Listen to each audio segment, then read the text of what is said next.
तो हेलो दोस्तों, नमस्ते। कैसे हैं आप सब? कमेंट बॉक्स में जरूर बताइए। और हम आप सबके सामने लेके एक चुटकुला नाच गीत चुटकुला नाच गीत है। दौरानी जेठानी का नोक-झोंक है। दीदी का मतलब दौरानी जेठानी का नोक-झोंक गीत है दोस्तों। तो सुनिए, कमेंट बॉक्स में बताइए हमारा गाना कैसा लगा।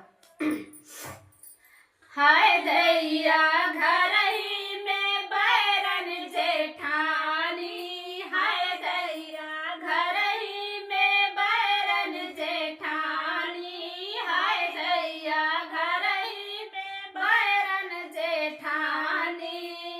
सोने के कजरौटा में हम कजरा पारी, सोने के कजरौटा में हम कजरा पारी।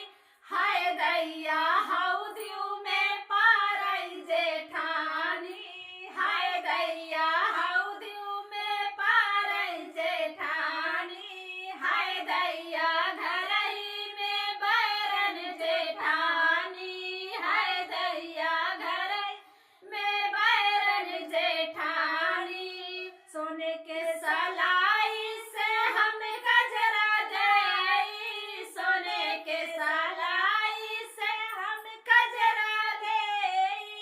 हाय दैया लाठियों से देई जेठानी, हाय दैया लाठियों से देई जेठानी, हाय दैया घर ही में बैरन जेठानी, हाय दैया घर ही में बैरन जेठानी।